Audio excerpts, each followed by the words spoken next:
세계 무역의 90% 이상이 바다 위에서 이루어지고 있다는 사실 알고 있나요? 이로 인해 선박의 중요성은 날이 갈수록 올라가고 있는데요. 한 나라가 세계 선박 1위의 나라를 버리자 충격적인 사고들이 벌어지고 있습니다. 이 내면에는 정치적인 요소가 작용하고 있었는데요. 도대체 어떤 충격적인 사연이 있었던 걸까요? 오늘도 국제정치경제학 수업이 시작되었습니다. 미국 동부 아이비리그 대학의 이 강의실은 언제나 긴장감이 흘렀습니다. 리처드 엘먼 교수님은 이 분야에서 손꼽히는 권위자이셨고, 그분의 수업은 단순한 이론 전달이 아닌 현실 세계의 치열한 경쟁을 들여다보는 시간이었습니다. 저는 레이나입니다. 미국에서 태어나 자랐지만 세계 경제의 흐름에 대해 항상 비판적인 시각을 가지고 있었습니다. 교수님의 수업은 늘 흥미로웠습니다. 오늘도 어떤 이야기를 들려주실지 기대가 되었습니다. 모두 주목해주세요. 교수님이 커다란 세계 지도를 스크린에 띄우시며 말씀하셨습니다. 지도 위에는 복잡하게 얽힌 항로들이 붉은 선으로 표시되어 있었습니다. 태평양, 대서양, 인도양을 가로지르는 수많은 선박들의 이동 경로였습니다. 오늘 우리가 사는 세상은 바다 위에서 움직입니다. 여러분, 세계 물류의 90% 이상이 선박으로 이동한다는 사실을 아시나요? 우리가 마시는 커피, 입는 옷, 사용하는 스마트폰까지도 모두 바다를 건너온 것들입니다. 교수님은 세계지도 위의 특정 지역들을 하나씩 가리키기 시작하셨습니다. 한국, 중국, 일본, 싱가포르, 태국. 각 나라마다 다른 색깔의 점이 찍혔습니다. 이 아시아 국가들은 모두 해상 물류의 핵심 허브들입니다. 하지만 각각의 전략과 선택은 완전히 다릅니다. 여러분에게 질문을 하나 던져보겠습니다. 만약 이 선박 운송이 중단된다면 한 나라의 경제는 어떻게 될까요? 단순히 물건이 안 온다는 차원을 넘어서 말입니다. 몇몇 학생들이 손을 들었지만 교수님은 잠시 기다리라는 손짓을 하셨습니다. 뭔가 더 구체적인 이야기를 준비하고 계신 것 같았습니다. 최근의 실제 사례를 하나 들어보겠습니다. 태국이 최근 선박 조달 전략을 완전히 바꾼 것이 대표적인 케이스입니다. 기존에 사용하던 고품질 한국 선박 대신 중국산 선박으로 전환한 결정 말입니다. 이 선택이 어떤 파장을 일으켰는지 함께 알아보겠습니다. 저뿐만 아니라 교실 전체가 순식간에 집중 모드로 바뀌었습니다. 이런 현실적인 사례들이야말로 우리가 가장 흥미로워하는 부분이었습니다. 그런데 그때 제 시야 한편에서 살짝 찡그리는 표정을 짓는 학생이 보였습니다. 태국 출신 여학생 차야였습니다. 그녀는 평소에도 자국에 대한 자부심이 강했는데 교수님이 태국을 사례로 들자 불편한 기색을 감추지 못하고 있었습니다. 교수님은 다음 슬라이드를 준비하시며 의미심장한 미소를 지으셨습니다. 자, 그럼 태국의 선택이 가져온 결과를 차근차근 살펴보겠습니다. 여러분이 생각하시는 것보다 훨씬 더 심각한 상황이 벌어졌거든요. 교수님의 말씀이 끝나자마자 예상했던 대로 차야가 손을 번쩍 들었습니다. 그녀의 얼굴에는 자국을 옹호하려는 강한 의지가 드러나 있었습니다. 교수님, 죄송하지만 한 말씀 드려도 될까요? 저는 태국의 결정이 꼭 나쁜 것만은 아니라고 생각합니다. 중국 선박의 기술력이 굉장히 빠르게 발전하고 있거든요. 더 이상 예전의 저품질 이미지로만 판단할 수는 없다고 봅니다. 그때 뒷자리에서 조용하던 한국 출신 학생 하윤이가 차분하게 손을 들었습니다. 그녀가 어떤 의견을 제시할지 궁금했습니다. 차야 씨, 죄송하지만 저는 그렇게 생각하지 않습니다. 물론 가격만 놓고 보면 중국 선박이 훨씬 저렴한 것은 맞습니다. 하지만 고장률, 안전성, 연료 효율성 면에서는 아직도 한국 선박이 월등하다고 봅니다. 이런 요소들을 종합적으로 고려해야 하지 않을까요? 교수님은 흥미로운 표정을 지으시며 두 학생의 논쟁을 지켜보셨습니다. 마치 이런 상황을 기다리고 계신 것 같았습니다. 실제로 교수님은 학생들 간의 토론을 통해 더 깊이 있는 학습이 이루어진다고 자주 말씀하셨거든요. 차야는 하윤이의 말에 더욱 강하게 반박했습니다. 하지만 하윤 씨, 현실을 봐야 합니다. 태국은 예산이 무한한 나라가 아니에요. 한정된 자원으로 최대한의 효과를 내야 하는 상황입니다. 가격 대비 효율을 고려했을 때 중국 선박이 더 합리적인 선택이라고 봅니다. 게다가 최근 중국의 기술 발전 속도를 보면 곧 한국을 따라잡을 것 같은데요. 강의실의 분위기가 점점 뜨거워졌습니다. 하윤이는 여전히 차분한 톤을 유지하며 응수했습니다. 차야 씨 말씀도 일리가 있습니다. 하지만 단기적으로는 비용이 저렴할 수 있어도 장기 운영 비용을 고려하면 오히려 더 많은 돈이 들 수 있다고 봅니다. 수리비, 연료비, 보험료 등을 모두 계산해보면 말이에요. 그리고 이미 실제로 문제들이 발생하고 있지 않나요? 태국뿐만 아니라 다른 나라들에서도 중국 선박으로 인한 문제 사례들이 보고되고 있는 것으로 알고 있습니다. 이때 저는 참을 수 없어서 손을 들었습니다. 죄송합니다. 질문이 있습니다. 하윤 씨가 말씀하신 실제 사례가 있나요?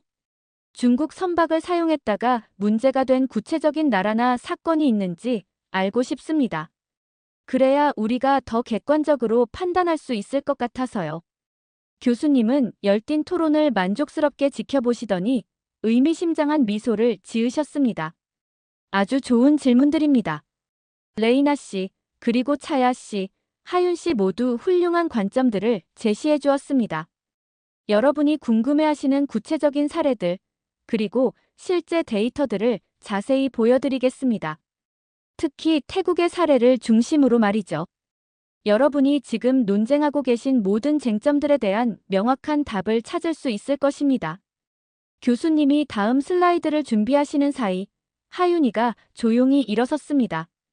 교수님, 먼저 한국 조선업의 현재 상황을 간략히 설명드려도 될까요? 그래야 비교 분석이 더 명확해질 것 같습니다. 교수님께서 고개를 끄덕이시자 하윤은 자신의 노트북을 강의실 스크린에 연결했습니다. 이것이 현재 한국의 조선 3사입니다. 현대중공업, 삼성중공업, 그리고 한화오션입니다. 이 세 회사가 세계 조선업계를 이끌고 있다고 해도 과언이 아닙니다. 저는 스크린을 바라보며 감탄했습니다.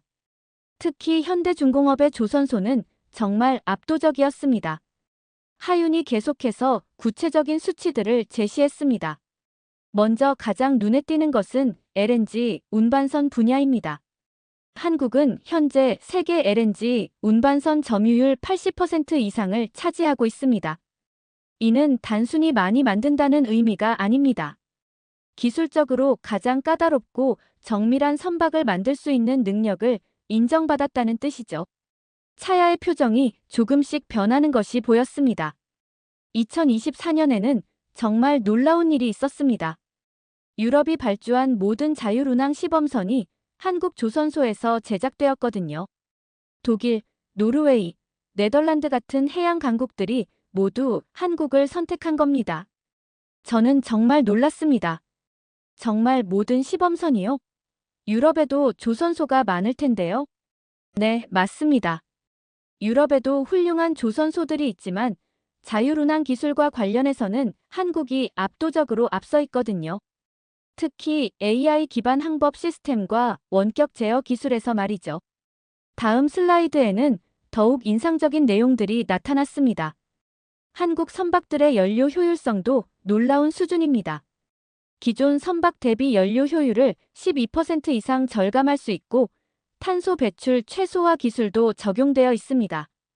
요즘 전 세계적으로 중요해지고 있는 환경 규제에도 완벽하게 대응하고 있는 거죠.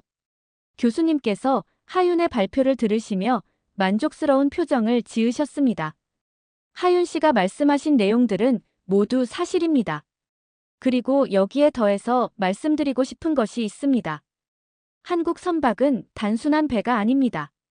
하나의 기술 플랫폼이라고 보는 것이 맞습니다.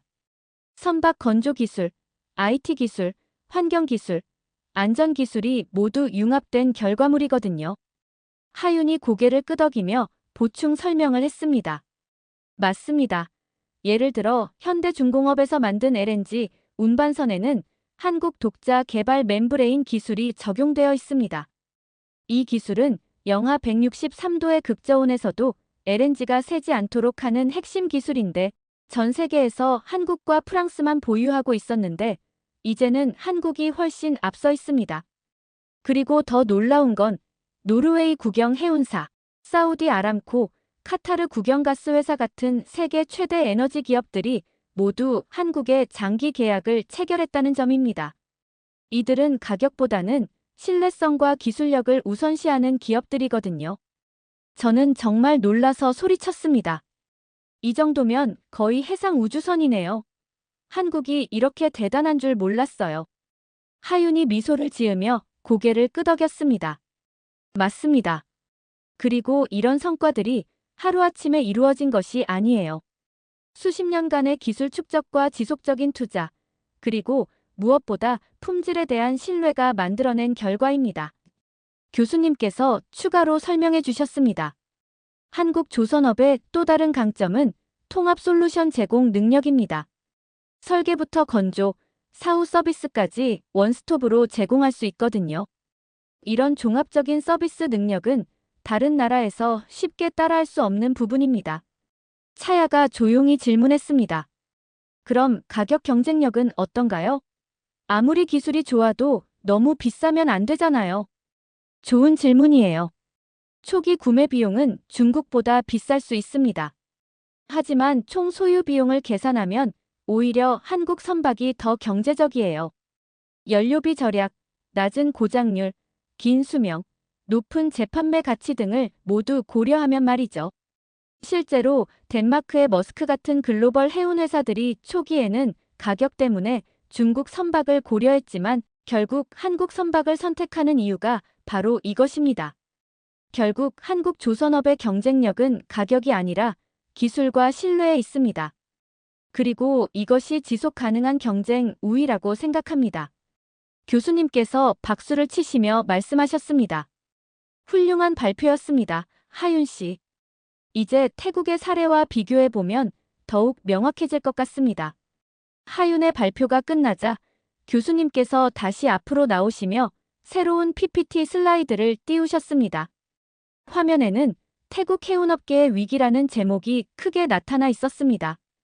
하윤 씨가 훌륭하게 설명해준 한국 조선업의 성과들을 들으셨을 것입니다. 하지만 안타깝게도 태국은 작년부터 이 성공적인 흐름에서 완전히 벗어났습니다. 그리고 그 이유는 순전히 정치적인 것이었습니다. 교수님이 다음 슬라이드로 넘어가시자 구체적인 내용들이 하나씩 나타나기 시작했습니다. 패통탄 총리가 집권한 후 태국 정부는 중국과의 정치, 경제 협력 강화를 대대적으로 추진했습니다. 그 일환으로 기존에 한국에서 조달하던 선박들을 모두 중국산으로 전환하는 대량 구매 계약을 체결했죠. 얼마나 많은 선박을 구매한 건가요? 총 12척의 대형 화물선과 냉동선을 중국에서 구매했습니다. 한국 선박보다 약 30% 저렴한 가격이었죠. 하지만 문제는 여기서부터 시작되었습니다. 다음 슬라이드에는 충격적인 통계가 나타났습니다. 도입된 중국 선박 12척 중 무려 8척이 1년 이내에 심각한 결함을 보였습니다. 67%의 고장률이죠. 이는 한국 선박의 고장률 5% 미만과 비교하면 정말 심각한 수준입니다. 구체적인 사례들을 보겠습니다. 올해 2월 태국 동부 라용 항구에서 미국으로 새우와 참치를 수출하던 냉동 해산물 선박이 태평양 한가운데서 냉동 시스템이 완전히 고장났습니다. 수리가 불가능해서 결국 화물을 모두 바다에 버려야 했죠. 이 사건으로 인해 태국의 미국 수출이 중단되었습니다. 미국 식품의약청 FDA에서 태국산 해산물의 안전성에 대해 의문을 제기했거든요.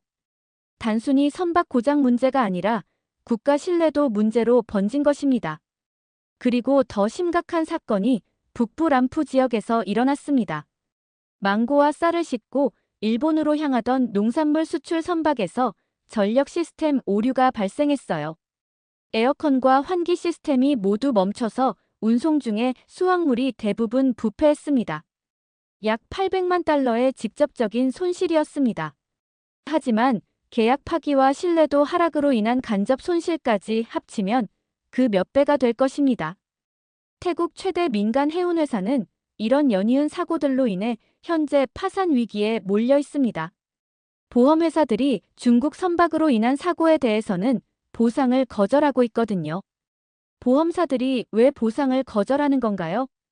중국 선박의 높은 고장률과 안전성 문제 때문에 보험사들이 리스크가 너무 크다고 판단한 것입니다. 실제로 로이드 보험조합에서는 특정 중국 조선소에서 만든 선박에 대해서는 보험 가입 자체를 거절하고 있어요. 그 문제가 된 배들 모두 한국이 만든 게 아니에요. 전부 중국산 저가 선박이었어요. 30% 저렴한 가격에 현혹되어 선택한 결과가 이렇게 된 것입니다. 차야의 표정이 완전히 굳어졌습니다. 그녀는 가볍게 헛기침을 몇 번 하더니 더 이상 어떤 반박도 하지 않았습니다. 아마 이런 구체적이고 충격적인 사실들 앞에서는 더 이상 변론할 여지가 없다고 느낀 것 같았습니다. 결국 태국은 단기적인 비용 절약을 위해 장기적인 신뢰와 안전을 포기한 것입니다. 그리고 그 대가는 예상했던 것보다 훨씬 컸죠. 이것이 바로 국제무역에서 품질과 신뢰가 얼마나 중요한지를 보여주는 대표적인 사례입니다. 강의실이 조용해졌습니다. 모든 학생들이 이 심각한 사례에 대해 깊이 생각하고 있는 것 같았습니다. 저 역시 가격만 보고 판단하는 것이 얼마나 위험한지 깨닫게 되었습니다. 차야는 여전히 말없이 앉아 있었습니다. 자국의 현실을 직면하는 것이 쉽지 않은 일이겠지만 이것이 사실이라면 받아들여야 할 현실이었습니다. 교수님의 충격적인 발표가 끝난 후 차야는 자신의 교과서를 의미 없이 들춰보며 무언가 생각에 잠겨 있었습니다. 몇 분이 지난 후 차야가 조심스럽게 입을 열었습니다. 교수님, 그런데 말씀하신 내용들이 너무 과장된 해석이 아닐까요? 그녀의 목소리에는 여전히 자국을 옹호하려는 의지가 남아 있었습니다. 아무리 그래도 한국 선박이 완벽하다고 할 수는 없잖아요. 한국 선박도 사고가 전혀 없었던 것은 아니지 않나요? 차야의 질문에 몇몇 학생들이 고개를 끄덕였습니다. 확실히 일리가 있는 말이었습니다. 어떤 제품이든 100% 완벽할 수는 없으니까요. 저 역시 차야의 관점이 완전히 틀렸다고는 생각하지 않았습니다. 하지만 하윤이는 조용히 미소를 지으며 자신의 노트북을 다시 조작했습니다. 곧 스크린에 새로운 뉴스 기사가 나타났습니다. 제목을 보는 순간 강의실 전체가 다시 한번 놀라움에 휩싸였습니다. 중국 조선소의 위조 부품 사용 적발 해외 수출 전면 금지 국가 5곳. 차야 씨 말씀이 맞아요. 한국 선박도 완벽하지는 않습니다. 하지만 문제의 본질이 다릅니다. 이 기사는 중국의 여러 조선소에서 안전인증서를 위조하고 저품질 부품을 사용한 것이 국제해사기구 조사로 밝혀졌어요. 현재 노르웨이, 덴마크, 네덜란드, 호주, 뉴질랜드 총 5개국이 해당 조선소에서 제작된 선박의 자국 항구 입항을 전면 금지했다고 나와 있네요. 교수님께서 무거운 표정으로 말씀하셨습니다. 여러분, 여기서 핵심을 놓치면 안 됩니다. 문제는 단지 기술적인 완성도가 아니라 신뢰입니다. 한국은 지난 수십 년간 꾸준히 신뢰를 쌓아왔고 중국은 여전히 그 신뢰를 갉아먹고 있는 상황이죠. 실제로 국제해운업계에서는 한국산 선박이라는 것 자체가 하나의 품질 보증서 역할을 합니다. 반면 중국산 선박들은 지속적으로 안전성과 신뢰성 문제를 일으키고 있어요. 저는 이 모든 상황을 지켜보며 중립적인 관점에서 정리해보고 싶었습니다. 결국 정리해보면 태국은 단기적인 비용 절약을 목표로 했지만 결과적으로는 수출 전체가 흔들리는 상황에 이른 것 같네요. 30% 가격 절약을 위해 훨씬 더 큰 손실을 입은 셈이죠. 레이나 씨가 정확하게 핵심을 짚었습니다. 이것이 바로 국제무역에서 총소유 비용 개념이 중요한 이유입니다. 하윤이도 추가로 설명했습니다. 한국 조선업체들이 높은 가격을 받는 이유도 바로 이 신뢰 때문이에요. 고객들이 기꺼이 프리미엄을 지불할 만큼 신뢰할 수 있는 품질을 제공하거든요. 반면 중국 선박들은 초기 가격은 저렴하지만 결국 더 큰 비용을 치르게 만드는 경우가 많아요. 차야는 이 모든 설명을 들으며 점점 말이 없어졌습니다. 처음에는 자국의 결정을 옹호하려고 했지만 구체적인 사실들과 데이터들 앞에서는 더 이상 반박할 근거를 찾기 어려워 보였습니다.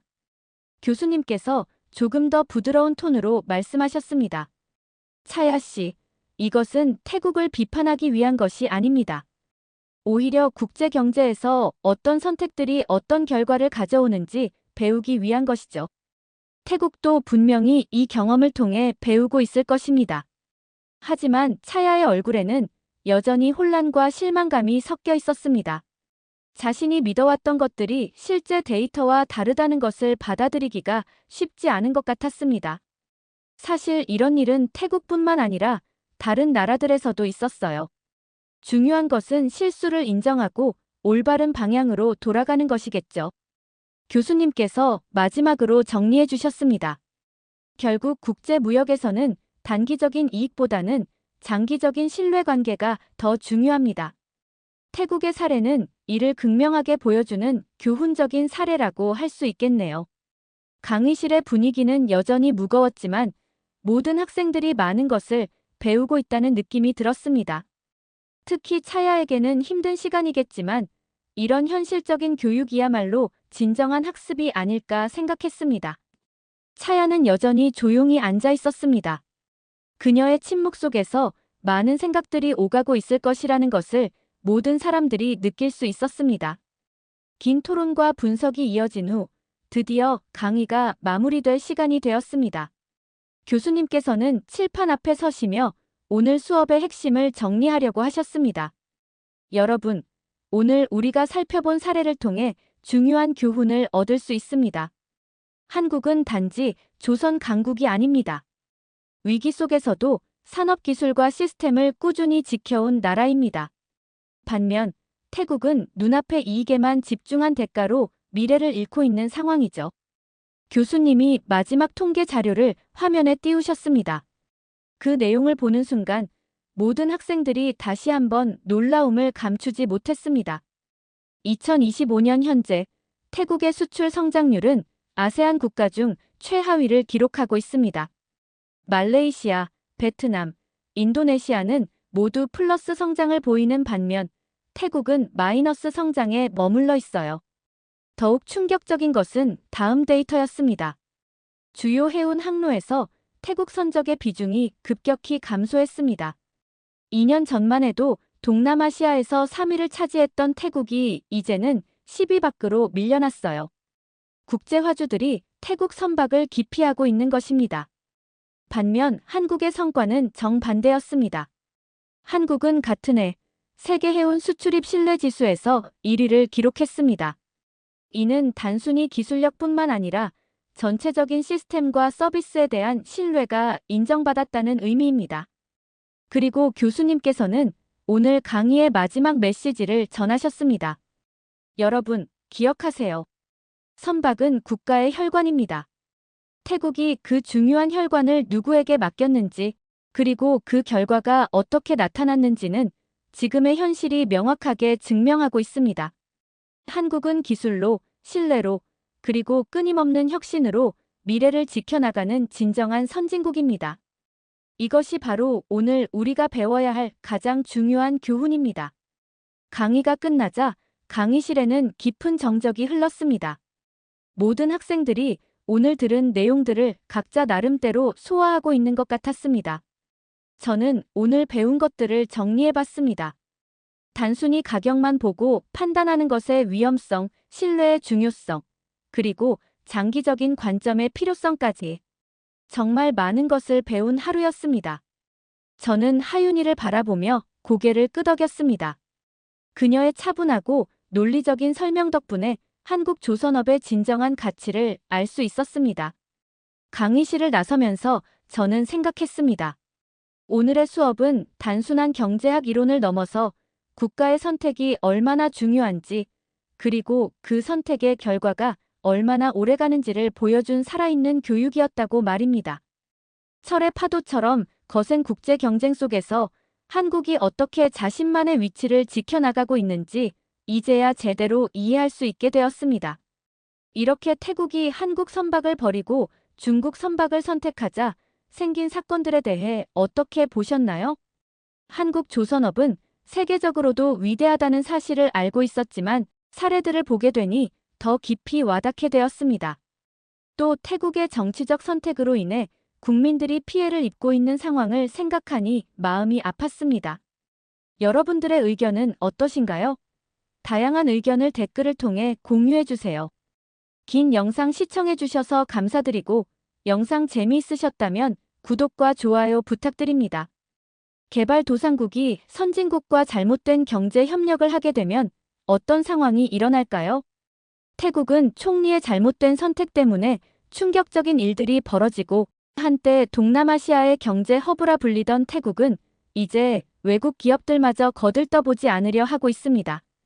도대체 태국에서는 어떤 일이 일어나고 있는 걸까요? 안녕하세요.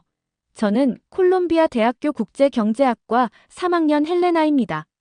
경제학과 국제관계에 관심이 많아 개발도상국의 경제정책을 주로 공부하고 있어요. 이번 학기에 글로벌 경제와 지정학적 영향 수업을 듣게 되었죠. 오늘은 그 수업에서 있었던 충격적인 경험을 나누고 싶습니다. 강의실 안에서 마이클 브라운 교수님의 표정이 평소보다 심각해 보였어요. 교수님은 국제경제 분야에서 30년 이상 연구해 오신 분이고 특히 개발도상국 경제 위기에 대한 전문가로 알려져 있죠. 오늘은 개발도상국이 강대국과의 경제 협력 과정에서 주권을 잃어가는 이른바 제로 인베스트먼트 현상에 대해 이야기해 보겠습니다. 교수님은 이런 사례들이 공통적으로 외부 강대국의 경제 모델을 무비판적으로 도입하면서 발생했다고 설명하셨어요. 먼저 역사적 사례를 몇 가지 살펴보죠. 1980년대 멕시코와 브라질은 IMF의 구제금융을 받는 대신 급진적인 시장 개방과 긴축 정책을 실시해야 했습니다. 그 결과 사회 안전망이 무너지고 국내 산업이 붕괴되었죠. 멕시코의 경우 1994년 페소화 위기로 이어졌고 국가 경제의 80%가 외국 자본에 의존하게 되었습니다. 1990년대 러시아의 사례는 더욱 극적입니다. 소련 붕괴 후 서방의 충격 요법식 시장경제 도입을 받아들였지만 결과적으로 GDP가 40% 이상 감소했고 국영기업들이 해외 자본의 헐값에 매각되었습니다. 결국 1998년 모라토리엄을 선언했고 루블화 가치는 3분의 1로 폭락했죠. 2001년 아르헨티나의 사례도 주목할 필요가 있습니다. IMF의 권고에 따라 통화를 미달러에 고정시키고 대규모 민영화를 추진했지만 결국 외채를 감당하지 못하고 세계 최대 규모의 채무불이행을 선언했습니다. 실업률은 25%까지 치솟았고 국민의 절반 이상이 빈곤선 아래로 떨어졌어요. 이제 최근의 사례, 특히 태국의 상황을 살펴보겠습니다. 태국은 한때 동남아시아에서 가장 매력적인 투자처 중 하나였습니다. 그러나 2024년 들어 그 상황이 급격히 변하고 있습니다. 교수님은 태국의 패통탄 친나와 총리가 집권 이후 중국과의 경제 협력을 최우선 과제로 삼았다고 설명하셨어요.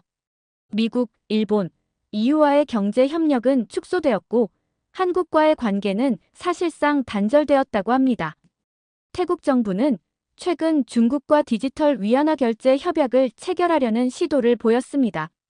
이는 금융 시스템 전체를 중국과 연계하려는 움직임인데 이런 사례는 역사적으로 봤을 때 매우 위험합니다.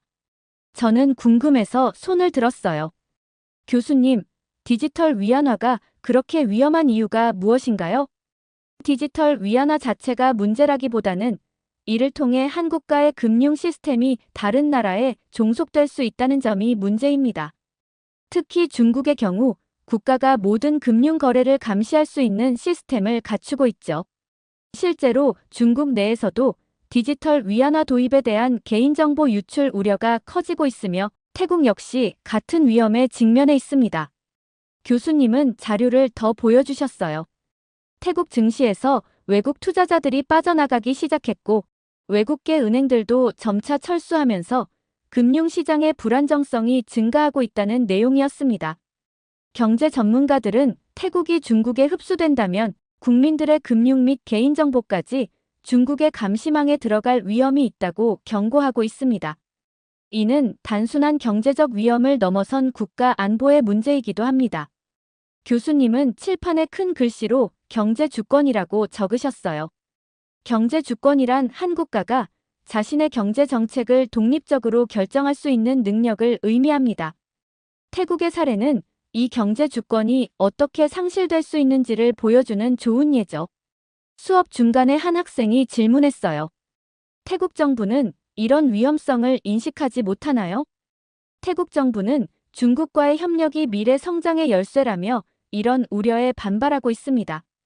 그러나 태국 시민들 사이에서는 불안감이 확산되고 있어요. 특히 중국의 대형 핀테크 기업이 태국 금융권 진출을 확대하면서 태국 금융당국과 서방 금융사들이 크게 경계하고 있습니다. 교수님은 스크린에 그래프를 보여주셨어요. 태국의 외국인 직접 투자 FDI 추이였는데 중국을 제외한 국가들의 투자가 급격히 감소하고 있었습니다. 여러분, 이것이 바로 제로 인베스트먼트 상황의 시작입니다. 중국을 제외한 모든 국가의 투자가 중단되면 태국은 점점 더 중국에 의존할 수밖에 없게 됩니다. 이런 상황이 지속되면 어떤 결과가 나타날까요? 저는 다시 손을 들었어요. 중국 외에 투자가 없어지면 태국은 중국의 요구에 더 취약해질 것 같습니다. 경제적 레버리지가 없어지니까요. 정확합니다. 경제적 다양성이 없어지면 한 국가는 특정 강대국의 요구에 더 취약해집니다. 역사적으로 이런 상황은 종종 경제적 종속으로 이어졌죠. 그 결과는 잃어버린 10년이라 불리는 장기 침체였습니다. 교수님은 새로운 슬라이드로 넘어가셨어요. 이번에는 태국 내 외국 기업 현황을 보여주는 그래프였습니다. 이제 현재 태국에서 벌어지고 있는 상황의 두 번째 단계를 살펴보겠습니다. 바로 외국 기업들의 철수입니다. 삼성, 현대, LG 등 한국의 주요 기업들은 이미 태국 내 공장 및 지사를 정리하고 철수하기 시작했습니다. 태국 정부는 한국 기업이 빠져도 문제없다며 중국과의 협력을 더욱 강화하고 있지만 이는 위험한 발상입니다. 왜냐하면 외국 기업들의 철수는 연쇄 반응을 일으키기 때문입니다. 현재 미국, 일본, 유럽 기업들도 태국의 친중 정책을 보고 투자 결정을 보류하기 시작했습니다. 특히 이들은 태국과의 협력이 중국과의 협력으로 연결될 가능성이 크다며 경계하고 있죠. 제이슨이 손을 들었어요. 왜 서방 기업들은 중국과의 협력을 그렇게 꺼리는 건가요? 기업들이 태국 투자에 신중한 이유는 크게 세 가지입니다. 첫째, 중국 기업들과의 협력 과정에서 핵심 기술이 유출될 가능성이 있기 때문입니다. 둘째, 중국 중심의 경제 구조에서는 기업들의 자율성이 보장되지 않을 위험이 있습니다.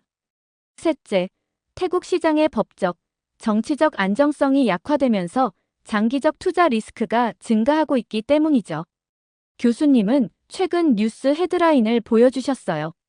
올해 후반, 미국의 한 대형 반도체 기업이 태국과의 협력은 중국으로의 기술 유출을 의미할 수 있다며 100억 달러 규모의 투자 계획을 취소했습니다. 또한 일본의 주요 자동차 제조업체도 태국 내 공장 확장을 포기하고 베트남과 인도네시아로 방향을 전환했죠. 태국 정부는 중국이 모든 공백을 채울 것이라고 주장하고 있지만 태국 내 대기업들도 점차 불안을 느끼기 시작했습니다. 태국 내 경제 전문가들은 외국 기업들의 신뢰를 잃으면 장기적인 경제 회복이 어렵다고 경고하고 있어요. 교수님은 강의실을 한 바퀴 돌면서 말씀하셨어요. 지금까지는 외국 기업들의 철수 이야기를 했습니다만 태국 경제 시스템에 어떤 영향을 미쳤는지 더 자세히 살펴볼 필요가 있습니다.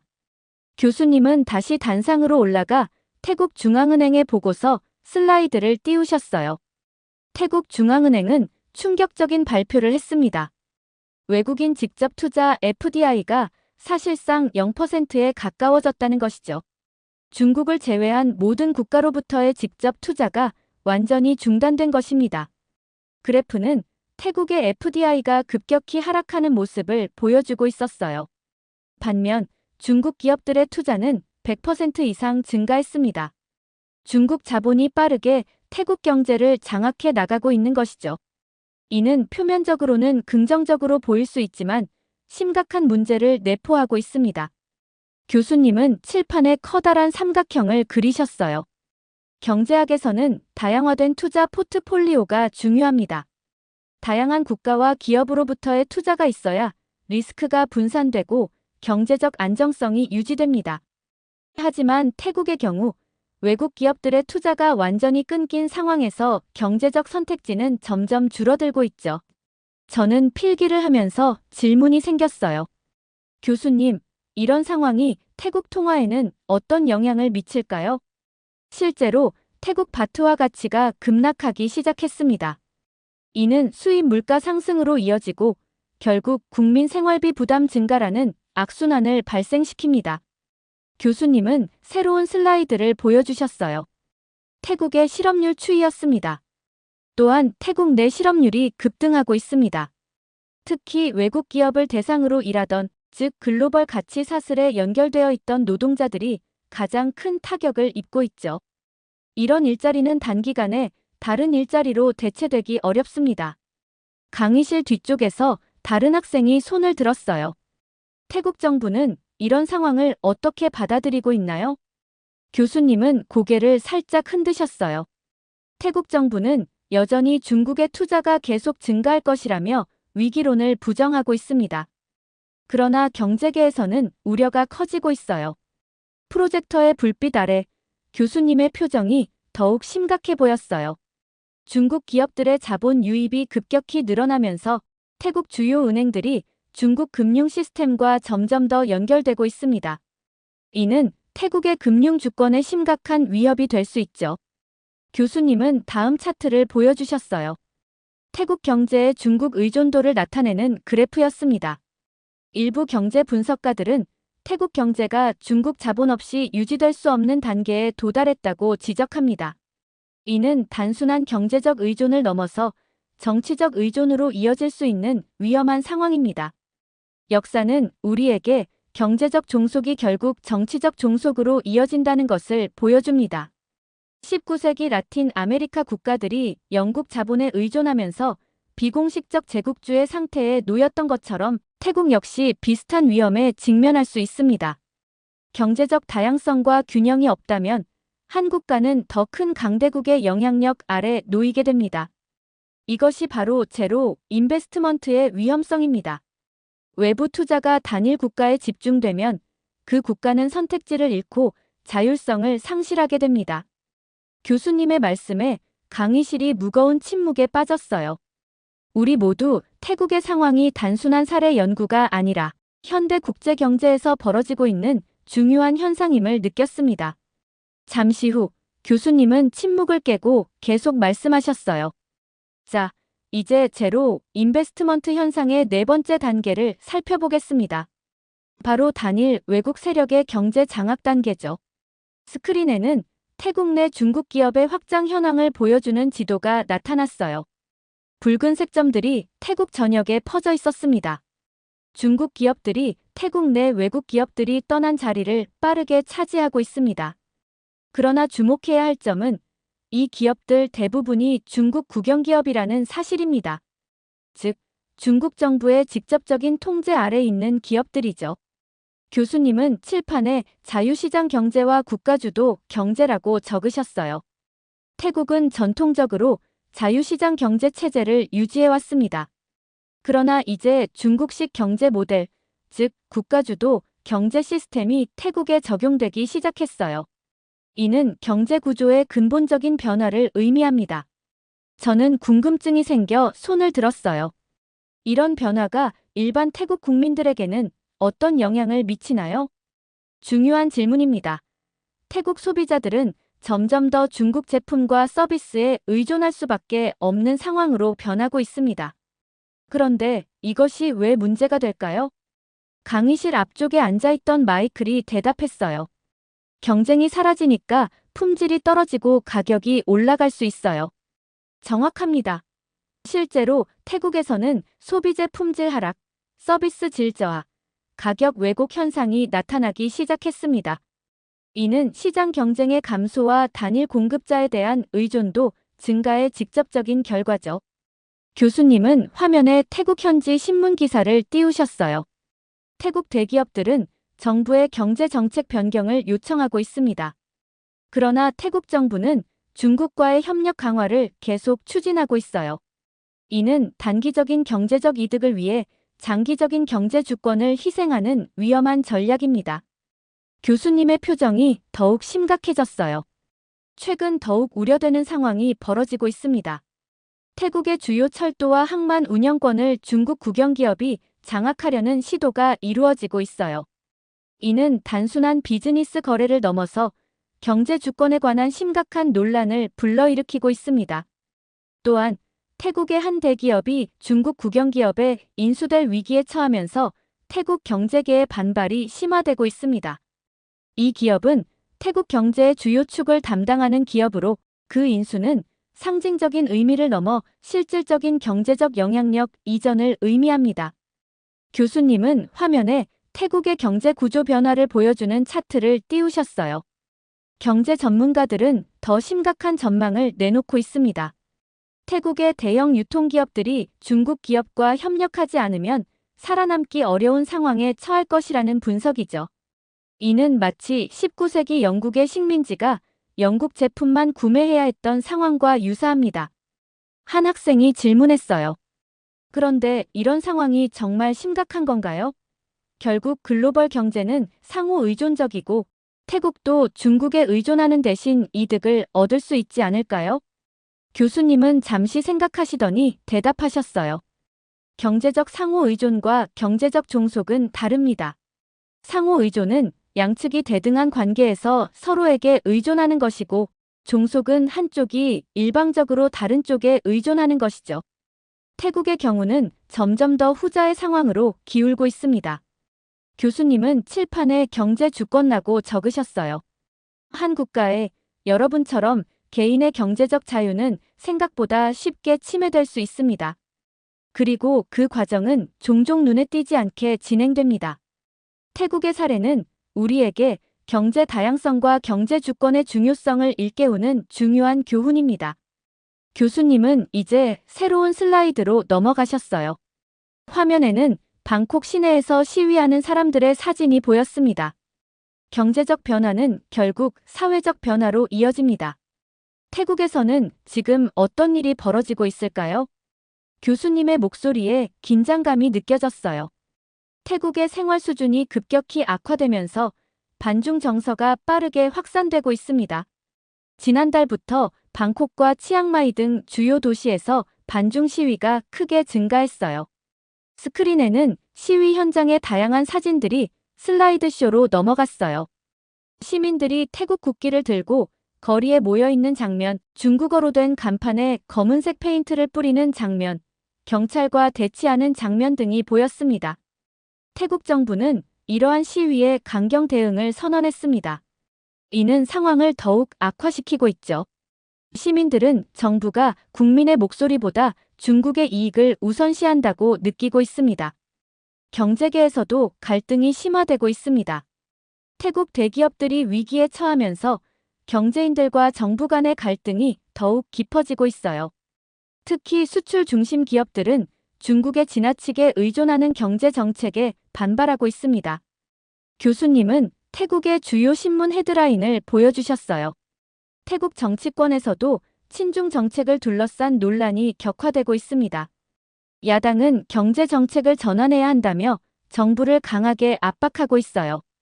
일부 지역에서는 야당 지지자들과 정부 지지자들 사이의 충돌도 보고되고 있습니다. 최근 가장 주목할 만한 사건은 한때 태국 경제를 이끌던 대기업 총수의 발언입니다. 태국의 대표적인 재벌 그룹의 회장은 이대로 가면 태국은 중국에 완전히 종속된다며 강력하게 경고했습니다. 그의 발언은 태국 사회에 큰 파장을 일으켰습니다. 경제계의 대표적 인물이 공개적으로 정부 정책을 비판한 것은 매우 이례적인 일이기 때문이죠. 더욱 놀라운 것은 그가 중국과 오랫동안 비즈니스 관계를 유지해온 인물이라는 점입니다. 강의실이 갑자기 조용해졌어요. 모두가 이 정보의 중요성을 인식하는 것 같았죠. 게다가 태국 정부 내에서도 균열이 생기기 시작했습니다. 재무부와 중앙은행의 일부 고위 관료들이 중국과의 협력이 지나치다며 내부적으로 반발하고 있다는 보도가 나왔어요. 이는 정부 내부에서도 현 정책에 대한 의구심이 커지고 있음을 보여줍니다. 한 학생이 손을 들었어요. 이런 상황에서 국제사회는 어떤 반응을 보이고 있나요? 교수님은 고개를 끄덕이셨어요. 미국, 일본, EU 등은 태국 내 민주주의와 인권 상황에 대한 우려를 표명하기 시작했습니다. 그러나 직접적인 개입은 자제하고 있어요. 중국과의 관계를 고려하는 부분도 있겠지만 결국 태국의 문제는 태국 국민들이 결정해야 할 문제라고 보는 시각도 있습니다. 교수님은 다시 태국 시위대의 사진으로 돌아가셨어요. 이런 사회적 갈등과 불안정은 단순한 정치적 문제가 아닙니다. 이는 한 국가가 경제적 자주권을 상실할 때 나타날 수 있는 필연적인 결과입니다. 경제와 정치, 사회는 결코 분리될 수 없기 때문이죠. 교수님은 마지막 슬라이드로 넘어가셨어요. 전문가들의 예측이라는 제목이 보였습니다. 마지막으로 태국의 현 상황이 계속된다면 어떤 결과가 나타날지 세계 각국의 경제 전문가들은 어떤 예측을 하고 있는지 살펴보겠습니다. IMF의 전 아시아 태평양 지역 국장인 찬드라 센은 태국 경제가 중국 기업에 종속되면서 산업 경쟁력을 회복하기 어려운 상황이 될 것이라고 경고했습니다. 단기적인 경제 성장이 있을 수 있지만 장기적으로는 태국 자체의 혁신 능력과 경쟁력이 약화될 가능성이 높다는 분석이죠. 교수님은 칠판에 경제적 종속, 기술적 종속, 산업 경쟁력 약화라고 적으셨어요. 세계은행의 동남아시아 담당 경제학자 라지 쿠마르는 태국이 중국의 경제권에 완전히 편입되면 독립적인 경제 정책을 펼치기 어려워진다고 지적했습니다. 통화 정책, 금리 결정, 무역 정책 등 경제의 핵심 요소들이 중국의 이해관계를 우선적으로 고려하게 될 것이라는 예측이죠. 옆자리의 라일라가 작은 목소리로 물었어요. 그럼 태국은 사실상 경제적 식민지가 되는 건가요? 저는 고개를 끄덕였어요. 교수님의 설명을 들으면서 그런 결론에 도달하고 있었거든요. 옥스퍼드 대학의 동남아시아 경제 연구소장인 마크 톰슨 교수는 더 우려스러운 전망을 내놓았습니다. 서방 기업들이 태국 시장을 포기하면 향후 글로벌 공급망에서 태국의 역할이 사라질 수도 있다는 것이죠. 이는 단순한 경제적 문제를 넘어서 세계 경제 구조 속에서 태국의 위치 자체가 약화될 수 있음을 의미합니다. 교수님은 아시아 지도를 다시 보여주셨어요. 이번에는 태국 주변 국가들이 강조되어 있었습니다. 싱가포르 국립대학의 키쇼어 마부바니 교수는 태국이 정책을 바꾸지 않는다면 동남아시아의 경제 중심지는 베트남, 인도네시아 등으로 옮겨갈 가능성이 높다고 예측했습니다. 실제로 이미 많은 글로벌 기업들이 태국에서 베트남과 인도네시아로 투자를 전환하고 있는 추세가 확인되고 있습니다. 교수님은 잠시 멈추시고 교실을 둘러보셨어요. 모든 학생들이 진지하게 경청하고 있었죠. 이런 전문가들의 예측은 단순한 추측이 아닙니다. 역사적 사례와 경제 이론, 그리고 현재 관찰되는 데이터를 기반으로 한 분석이죠. 물론 미래는 언제나 불확실성을 가지고 있지만 현재의 추세가 계속된다면 이런 결과가 나타날 가능성이 높습니다. 저는 마지막 필기를 마무리하며 교수님의 결론에 귀를 기울였어요. 오늘 우리가 살펴본 태국의 제로 인베스트먼트 사례는 단순히 한 국가의 문제가 아닙니다. 이는 글로벌 경제 속에서 모든 국가가 직면할 수 있는 위험을 보여주는 중요한 사례 연구입니다. 경제적 다양성과 균형, 그리고 경제 주권의 중요성에 대해 다시 한번 생각해보는 계기가 되었길 바랍니다. 여러분, 국제경제학을 공부하는 이유는 단순히 이론을 배우기 위함이 아닙니다. 현실 세계의 복잡한 역학관계를 이해하고 더 나은 미래를 만들어가기 위함이죠. 오늘의 사례 연구가 여러분에게 도움이 되었길 바랍니다. 다음 주에 봅시다.